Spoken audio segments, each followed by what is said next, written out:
দর্শক আমরা দেখতে পাচ্ছি সচিবালয় থেকে সবাই মুক্ত হয়ে বের হচ্ছে।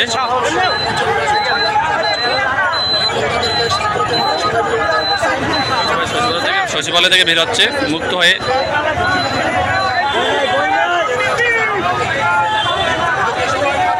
ঘুষমুক্ত বাংলাদেশ চাই, ঘুষমুক্ত, ঘুষমুক্ত বাংলাদেশ চাই,